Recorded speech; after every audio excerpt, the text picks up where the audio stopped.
While some people might scoff at the idea of villains in a story who are purely, irredeemably evil for purely evil reasons, such villains not only work really well for the right story, but, when done right, can even be valuable reminders to us. So today, we'll take a quick look at the purely evil forces presented to us in 2 of this season's anime. No official sponsor this week, but this video is brought to you by my own light novel series Light into Another World. Volume 10 just released last month. So if you enjoy that genre or just fun fantasy adventure stories, go check it out. There's a lot of story already available to read, and more coming before too long. Now, onto the video. There are a couple of things that somewhat surprisingly tie together the 2 anime I've been watching and enjoying so far this season.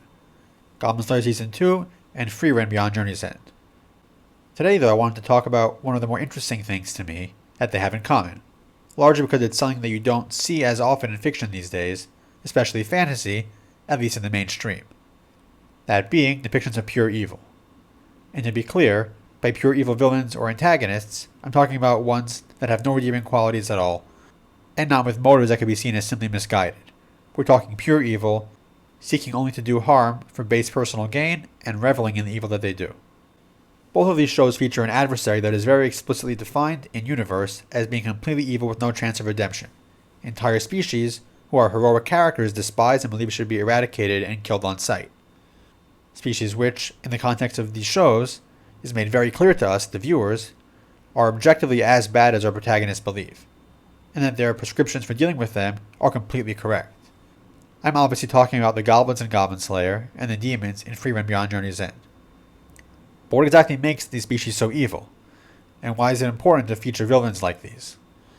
Also, while both the goblins and the demons we'll be talking about are pure evil, they are very different types of pure evil, and I think complement each other well as demonstrations to us of these very real but very different types of evil, something that absolutely exists in our world today and always has.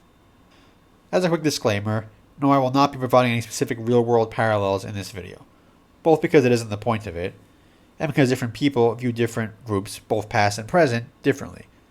And this is not the place to debate whether one real-life group or whatever reaches this point of pure irredeemable evil, and I will be removing any comments that do so to keep any discussion focused on the idea of pure evil and the 2 relevant anime. We all have our political and historical opinions, but this isn't the place for them. Also, before we go on, here's a potential spoiler warning for both Goblin Slayer and Frieren.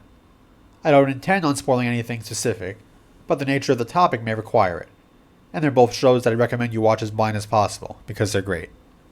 That out of the way, let's start with the Goblins. Ew, I like them! I like goblins! Ah! They're essentially ravenous, psychopathic monsters.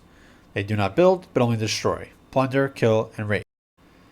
As was shown throughout the series, they do possess some measure of intelligence. As Goblin Slayer likes to say, they're not particularly smart, but also not completely stupid.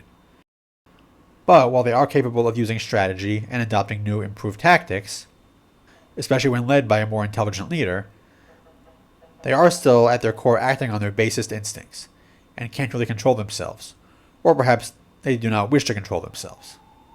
Goblins and Goblin Slayer make no attempt at any sort of negotiation or diplomacy.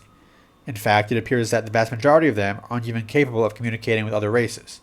The only one we hear speak anything intelligible at all is the Goblin Lord, and only as he is desperately trying to save his own life.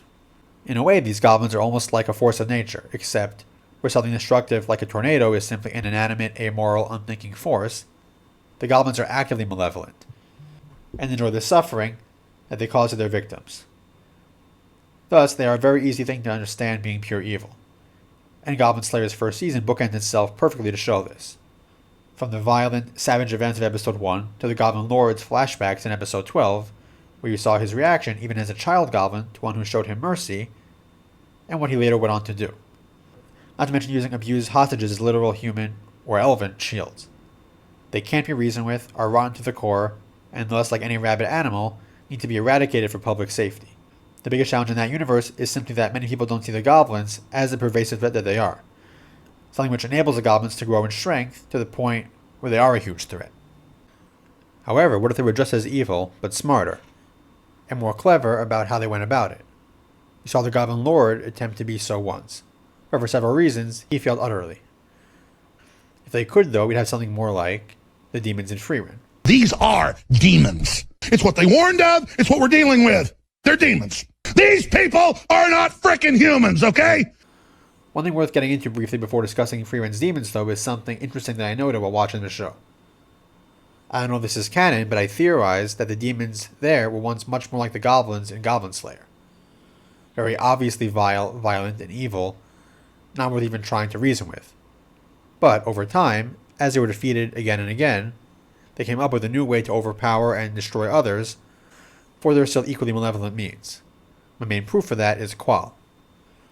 I mean, just try to picture this guy attempting to hold false peace talks with humans, convincing them he's actually civilized and perfectly safe. It's also why, thematically, it kind of works that he was a much easier foe to defeat than the demons we saw later on. A sort of relic of a less advanced era. The demons here are no less evil than the goblins in Goblin Slayer. Their aims are malevolent for the sake of it, and similarly base and evil. And as Frieren demonstrates, cannot and will not change in any way that allows them to peacefully coexist with humans. But these demons are smart, and now, with looks that are more aesthetically appealing to both humans in that world and ours, for proof of that, see many of the comments online following Frieren making Aura self-kill. They hope to accomplish by guile what they never could by brute force of arms. Humans have an impenetrable barrier we can't destroy? No problem, let's send in a few of our own, posing as diplomats, to manipulate the humans to agree with us, to let us in. So we can just wipe them out. Or have those very representatives take action themselves once inside to bring down the barrier so our army can wipe them all out. Theirs is a more insidious sort of evil, one that knows their enemies well and uses their own values against them solely for the purposes of annihilating them. It's the kind of evil that wears a suit, smiles, and talks of peace and coexistence while actively planning your demise. They understand humanity better than humanity understands them, and they take advantage. It's much harder to detect, and, therefore, arguably much more dangerous. You can't beat an enemy if you let them trick you into giving up the fight, after all. And, when dealing with an enemy this clever, giving them any chance at all to speak increases the odds they'll be able to talk you into making a mistake. Since humans, most humans, do desire to avoid conflict if possible, and want to see the best in other, different people, is an easy ploy to pull. Even if you consider these demons like rabid animals, or, as Frieren describes them at one point, monsters that can speak, it doesn't diminish their malevolence, since they only use their ability to speak and interact with humans that way as a weapon. Along with them both presenting clear examples of pure evil, both of these shows also similarly do not hold back when it comes to fighting and destroying those pure evil forces. Just like this type of evil is different from the sort of enemy you could potentially reason with, or even come to some sort of terms with, so are the tools at your disposal to fight them. Neither Goblin Slayer nor Frieren give their hated enemies any quarter. Goblin Slayer doesn't hesitate to kill even the goblin young when he finds them, and Frieren, once she's got a demon at her mercy, just kills them without a second thought, no matter what they say.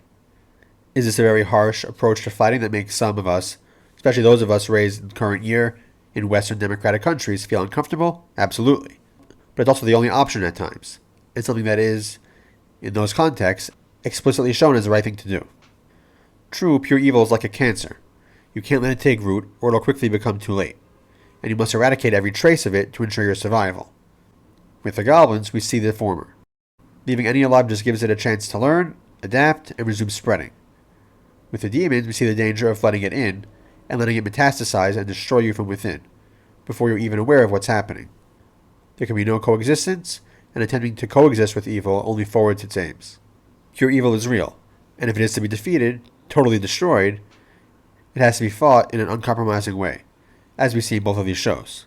Might there be a singular good goblin or demon out there? Perhaps. But you can't hold back fighting a wholly evil force because one random member of it might not be completely irredeemable. As Goblin Slayer says, the only good goblin is one that doesn't come out of its hole. While again, I enjoy shows, movies, and books with more nuanced and layered villains as much as anyone, there is absolutely a place for purely evil antagonists, especially in fantasy. And it's something that many, if not most writers, have moved away from over the past few decades, primarily for Western cultural reasons. Which makes it very refreshing to see not just one, but two great shows airing at the same time that are unafraid to not just depict good and evil in such black and white terms, but be uncompromising in showing us the correct response to this. And don't let anyone tell you that such villains are quote-unquote unrealistic or poor writing. Because when it comes down to it, any element of a story can work if it's done well. And while that whole weird debate is beyond the scope of this video today, no, having an evil race in a fictional setting doesn't make the show, its creators, or its fans racist in any way. Because again, while in real life, individuals and groups who could accurately be described as purely irredeemably evil aren't super common, they do very much exist, despite what many might like to think, and despite how uncomfortable that idea might make us feel. And sometimes it takes a work of fiction, or two, to remind us of that. If you enjoyed this video and like to support me and what I do here, my books and light novels are all available on Amazon, and you can get early access to videos, sneak peeks and updates on my upcoming manga and other projects by subscribing over on Patreon. And while the Amaranth Angels Kickstarter has successfully come to a close, I may launch a secondary campaign elsewhere to give anyone who missed out another chance to get on board. And as always, if you have any thoughts on this video or just anything Frieren or Goblin Slayer related you'd like me to talk about, definitely share them in the comments section below. I'd love to hear them, and do my best to read all the comments and respond to as many as I can eventually. And don't forget to subscribe so you don't miss any future uploads. That's all for now, so until next time.